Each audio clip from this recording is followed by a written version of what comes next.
Gold hub తాకట్టులో ఉన్న బంగారాన్ని విడిపించి కొనబడును. అదే రోజు ఆన్లైన్ ధరకు కొని డబ్బులు ఇవ్వబడును. నమస్తే, వెల్కమ్ టు మనం టీవీ. నేను మీ ప్రియాంకారావు. జూన్ 4వ తారీఖున ఏపీ ఎలక్షన్ ఫలితాలు విడుదల కాబోతున్నాయి.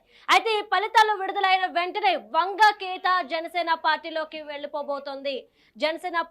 వెళ్ళబోతోంది అంటూ కూడా వార్తలు వస్తున్నాయి. మరి అసలు ఈ వార్తలు ఎంతవరకు నిజం, అలానే వంగగీతతో పాటు ఇంకెవరెవరు జనసేన వైపు మొగ్గు చూపిస్తున్నారు అనేవి ఈ రోజు విశ్లేషించడానికి మనతో పాటు మా పొలిటికల్ ఎడిటర్ కట్టా కార్తిక్ గారు ఉన్నారు. వార్త మాట్లాడదాం. నమస్తే సార్. నమస్తే సార్, చెప్పండి, ఏంటి జూన్ 4న ఎలక్షన్ ఫలితాలు విడుదల కాబోతున్నాయి. ఈ ఎలక్షన్ ఫలితాలు వచ్చిన తర్వాత వంగగీత జనసేనలోకి వెళ్ళబోతోంది అంటూ వార్తలు వస్తున్నాయి. అసలు ఈ వార్తలు ఎంతవరకు వాస్తవం అంటారు? మే 13 జరిగినటువంటి పోలింగ్కి సంబంధించినటువంటి రిజల్ట్ జూన్ 4న రాబోతుంది.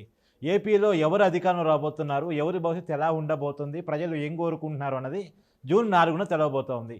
ఈ జూన్ 4 రిజల్ట్ తర్వాత వంగగీత జనసేనలోకి రాబోతుందా, ఇప్పుడు ఈ వార్త చక్కలు కొడుతూ ఉంది. దీంట్లో నిజాలు చూడాలి అంటే ఒకసారి వార్త బ్యాక్గ్రౌండ్లోకి వెళ్ళి చూడాలి. వంగగీత పొలిటికల్ బ్యాక్గ్రౌండ్ ఒకసారి పరిశీలిస్తే ఒకనాడు ప్రజారాజ్యం ఎమ్మెల్యేగా తన ప్రస్థానాన్ని మొదలుపెట్టినటువంటి వ్యక్తి వంగగీత. వాస్తవానికి వంగగీత మొట్టమొదటి రాజకీయ ప్రస్థానం టీడీపీ పార్టీతో స్టార్ట్ అయింది. తర్వాత చిరంజీవి 2009లో ప్రజారాజ్యం పార్టీ పెట్టినప్పుడు ప్రజారాజ్యం పార్టీలో చిరంజీవి మీద అభిమానంతో ఆ పార్టీలో చేరి ఎంపీగా పిఠాపురం ఎమ్మెల్యేగా పోటీ చేసి గెలిచినటువంటి వ్యక్తి వంగగీత. సో 2009లో ప్రజారాజ్యం పార్టీ నుంచి ఎన్నికైనటువంటి ఎమ్మెల్యే వంగగీత. తర్వాత చిరంజీవి ఆ ప్రజారాజ్యం పార్టీని కాంగ్రెస్లో మెర్జి చేయటం వల్ల సో అన్నగారి నిర్ణయం మేరకు అంటే చిరంజీవి నిర్ణయం మేరకు ఆమె కాంగ్రెస్ పార్టీలోకి వెళ్ళడం జరిగింది. ఆటోమేటిక్గా ఆ పార్టీ మెర్జ్ అయిపోయింది కాబట్టి. తర్వాత 2014లో రాష్ట్ర విభజన పరిస్థితుల్లో కాంగ్రెస్ పార్టీ ఏపీలో కనుమరుగైపోతున్న పరిస్థితుల్లో ఆ రోజు రాజశేఖర రెడ్డి కొడుగ్గా వైఎస్ జగన్మోహన్ రెడ్డి కాంగ్రెస్ పార్టీని చీల్చి వైఎస్ఆర్సీపీ పార్టీ పెట్టుకున్న రోజులో తన రాజకీయ భవిష్యత్తు కోసం ఆ రోజు చిరంజీవి ఏమో రాజకీయంగా రిటైర్ అయిపోయారు. ఆమెకు రాజకీయ భవిష్యత్తు కావాలి కాబట్టి కాంగ్రెస్ పార్టీ నుంచి అప్పుడు వైసీపీ పార్టీలోకి వెళ్ళిపోయింది. ఆమె వైసీపీ పార్టీలోనే ఉంది. ఇప్పుడు మొన్న 2019 ఎన్నికల్లో కాకినాడ ఎంపీగా పోటీ చేసి గెలిచింది ఆవిడ. ఇప్పుడు పిఠాపురంలో పవన్ కళ్యాణ్ మీద పోటీ చేసింది. అయితే ఆమెకి చిరంజీవి వంటి అభిమానం ఉండబట్టే చిరంజీవి పవన్ కళ్యాణ్కి మద్దతు ఇచ్చినా సరే చిరంజీవి మీద వంగగీత ఎలాంటి నెగిటివ్ కామెంట్ చేయలేదు, పైగా పాజిటివ్ కామెంట్ చేసింది. చిరంజీవికి పవన్ కళ్యాణ్ ఎలా తమ్ముడో నేను అలా చెల్లేనంటూ ఆ కుటుంబం మీద అభిమానాన్ని చాటుకుంది. అంటే చిరంజీవి కుటుంబం మీద ఆమెకు అభిమానం చాలా ఎక్కువ. వాస్తవానికి ఆమె పవన్ కళ్యాణ్ ఎప్పుడు వ్యక్తిగతంగా టార్గెట్ చేసి మాత్రం మాట్లాడింది కాదు వ్యక్తిగా. ఆ రోజు పవన్ కళ్యాణ్ మీద పోటీ చేసినప్పటికీ కూడా పిఠాపురంలో ఆమెకు పవన్ కళ్యాణ్ అన్న చిరంజీవి అన్న అభిమానం, ఆ కుటుంబం అంటే అభిమానం. కాకపోతే ఏంటంటే తమ ఉన్న పార్టీ వైసీపీ పార్టీ తనని పిఠాపురంలో నిలబెట్టడం మీద కూడా తన కోపం ఉంది. కానీ తప్పదు, పార్టీ ఆదేశాలు, పిఠాపురంలో నిలబడాల్సి వచ్చింది. తన వాస్తవానికి కాకినాడ ఎంపీగా మళ్ళా పోటీ చేద్దాం అనుకుంది. కానీ వాస్తవం ఫస్ట్ తను భావించింది ఏంటంటే పవన్ కళ్యాణ్ కాకినాడ ఎంపీగా వస్తారేమో అని చెప్పేసి తను పిఠాపురం వైపు మొగ్గు చూపించింది పార్టీ చెప్పగానే. కానీ పవన్ కళ్యాణ్ వచ్చి పిఠాపురంలో పోటీ చేసిన తర్వాత చాలా ఇబ్బందిగా ఫీల్ అయింది వాస్తవానికి. కానీ పార్టీ ఆదేశాల మేరకు పోటీ చేసింది. కానీ ఇప్పుడు ఆమె ఓడిపోయే పరిస్థితి, పవన్ కళ్యాణ్ గెలిచే పరిస్థితి పిఠాపురంలో. పవన్ కళ్యాణ్ గెలవబోతున్నాడు, మెజార్టీ ఎంత అన్నది కాడ చర్చ ఉంది. కానీ పవన్ కళ్యాణ్ గెలుపుతున్నాడా అన్న కాడ ఏ చర్చ లేదు. పవన్ కళ్యాణ్ పిఠాపురంలో ఈజీగా గెలుస్తున్నాడు, వంగగీత ఓడిపోతుంది. మరి వంగగీతకి రాజకీయ భవిష్యత్తు కావాలి. రెండోది ఏంటంటే రేపు వైసీపీ ఓడిపోబోతుంది. జగన్మోహన్ రెడ్డి కుటుంబంలోనే ఇబ్బందులు ఉన్నాయి. జగన్మోహన్ రెడ్డికి వ్యతిరేకంగా ఆ కుటుంబమే పనిచేస్తుంది. అంటే రాజశేఖర రెడ్డి కుటుంబమే జగన్మోహన్ రెడ్డి మీద ఎదురు తిరిగింది. రెండోది వైసీపీ అధికారం నుంచి కోల్పోతే రేపు జగన్మోహన్ రెడ్డి గారు జైలుకి వెళ్తారు. ఆ పార్టీ భవిష్యత్తు ఏంటో తెలియదు. తనకి ఇన్నాళ్ళు పొలిటికల్ ప్లాట్ఫామ్ చిరంజీవి కుటుంబం నుంచి లేదు కాబట్టి ఆమె వైసీపీలో ఉంది. కానీ ఆమెకి చిరంజీవి కుటుంబంతో ఉన్న అనుబంధమే ఎక్కువ. సో చిరంజీవి కుటుంబం నుంచి జనసేన అనే పార్టీ ఇప్పుడు ఎమర్జ్ అయిపోయింది. అని వాస్తవానికి ఆ పార్టీ పెట్టింది దశాబ్దం క్రితం అయినప్పటికీ కూడా, అంటే 2014లోనే జనసేన పెట్టినప్పటికీ కూడా 2014 ఎన్నికల్లో జనసేన పోటీ చేయలేదు.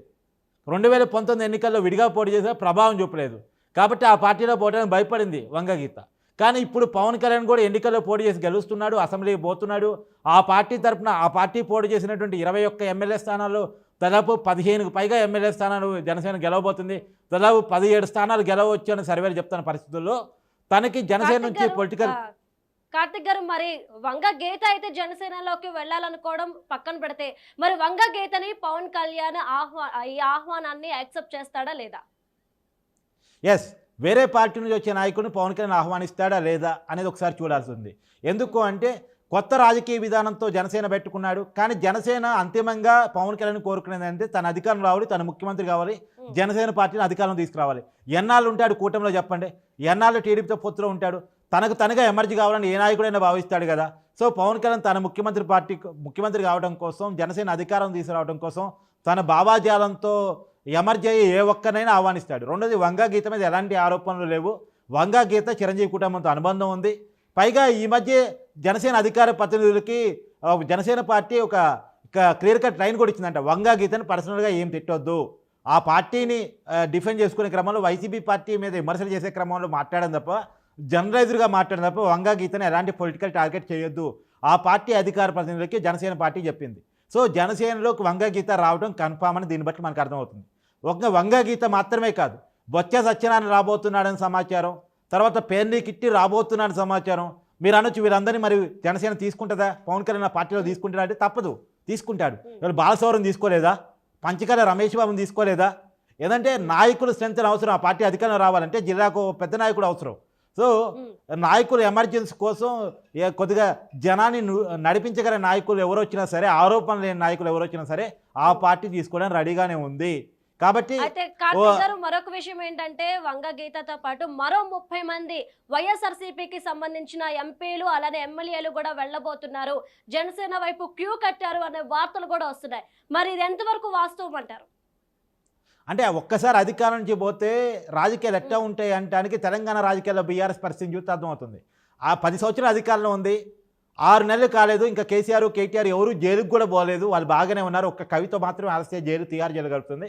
కానీ బీఆర్ఎస్ పార్టీలో గెలిచిన 39 మంది ఎమ్మెల్యేలు, దాదాపు 25 మంది ఎమ్మెల్యేలు కాంగ్రెస్ పార్టీలో జాయిన్ కావడానికి రెడీగా ఉన్నారు తెలంగాణలో. అంటే నాయకులు ఎంత ఈజీగా పార్టీలు మార్చేస్తారు అధికారం పోతే అంటే దీనికి ఉదాహరణ. ఇప్పుడు రేపు వైసీపీ అధికారం నుంచి పోతే వైసీపీలో చాలా ఇష్టం లేకుండా క్యారియన్ అవుతున్న చాలామంది నాయకులు కాంగ్రెస్ పార్టీలోకి, ఎందుకంటే అధికారం ఉన్నప్పుడే ఆ పార్టీ నుంచి వదిలిపోయారు. 151 మంది ఎమ్మెల్యేలతో 22 మంది పార్లమెంటు సభ్యులతో బలంగా ఉన్న వైసీపీ నుంచి నలుగురు అసెంబ్లీ అంటే నలుగురు ఎమ్మెల్యేలు ఉన్నట్టుండి పార్టీ మారారు. ఏది ఉన్నవెల్లి శ్రీదేవి కానీ, తర్వాత మేకపాటి చంద్రశేఖర్ రెడ్డి కానీ, కోటమిరెడ్డి శ్రీధర్ కానీ, ఆనం రామనారాయణ రెడ్డి కానీ వాళ్ళు టీడీపీ పార్టీలో పోయారు. తర్వాత చాలామంది ఎంపీలు రావు శ్రీకృష్ణ దారాలు, బాలశౌరి వీరంతా పార్టీలు మారారు. సో వీరంతా పార్టీ, వేమిరెడ్డి ప్రభాకర్ రెడ్డి పార్టీ మారాడు, మాగుంట పార్టీ మారాడు. సో వీరంతా కూడా పార్టీ అధికారంలో ఉన్నప్పుడే ఆ పార్టీని కాదని పార్టీ మారిన వాళ్ళు. అధికారం పోతే వాళ్ళంతా చాలామంది పార్టీలు ఎందుకుంటారు చెప్పండి? ఖచ్చితంగా చాలామంది టీడీపీలోకి, జనసేనలోకి, కాంగ్రెస్లోకి పార్టీలు మారే అవకాశం అయితే ఉంది, అది నో డౌట్. అయితే కార్తిక్ గారు, మరి ఇంతమంది జనసేన వైపు క్యూ కడుతుంటే ఈ విషయం జగన్మోహన్ రెడ్డికి తెలుసంటారా? తెలిసే మౌనంగా ఉన్నాడా, లేదంటే వీరిని ఆపే ప్రయత్నాలు ఏమైనా చేస్తాడంటారా? ఇప్పుడు ఎవరు ఏం చేయలేరండి, వాళ్ళ చేతుల్లో ఉండేది ఆప్షన్స్. నాయకులు తమ రాజకీయ అవసరాలు మాత్రమే చూసుకుంటారు ఇవాళ రేపు. ఎందుకంటే ఇప్పుడు కేసీఆర్ ఆపలేకపోతున్నాడే మరి బీఆర్ఎస్ ఎమ్మెల్యే తెలంగాణలో, అట్లే జగన్మోహన్ రెడ్డి ఆపలేడు. ఇంకా నయం, జగన్మోహన్ రెడ్డి 5 సంవత్సరాలు మాత్రం అధికారంలో ఉన్నాడు, కేసీఆర్ 10 సంవత్సరాలు అధికారంలో ఉన్నాడు. కేసీఆర్ చాలా పెద్ద లీడర్ అని చెప్పేసి తెలంగాణలో ఆయన సమాంతర లీడర్ లేడని చెప్పుకుంటూ ఉంటారు. కానీ మరి జగన్మోహన్ రెడ్డికి సమాంతర లీడర్ కాదు కదా, అంతకన్నా పెద్ద లీడర్లు ఉన్నారు ఏపీలో. చంద్రనాయుడు చాలా సీనియర్ కదా. జగన్మోహన్ రెడ్డి గారు ఒక్కసారి సీఎం అయితే ఇప్పుడు చంద్రనాయుడు గారు ఇప్పటికి 3 సార్లు సీఎంగా పనిచేసిన వ్యక్తి, చాలా సుదీర్ఘ రాజకీయ అనుభవం ఉన్న వ్యక్తి, పవన్ కళ్యాణ్ కొత్తగా రాజకీయాలు ఎమర్జీ అవుతున్న వ్యక్తి. కాబట్టి జగన్మోహన్ రెడ్డికి తగ్గఫోరు రాజకీయ నాయకులు ఏపీలో ఉన్నారు. కాబట్టి జగన్మోహన్ రెడ్డి గారి చేతిలో ఏముండదు, ఆపకపోవటం అనేటువంటిది ఎవరి చేతుల్లో ఉండదు. అధికారం పోతే ఆటోమేటిక్గా వాళ్ళు పార్టీ నుంచి మారిపోతారు అంతే. అధికారం ఎటుంటే అటు పోయే నాయకులు చాలామంది ఉంటారు. Thank you so much Karthik గారు.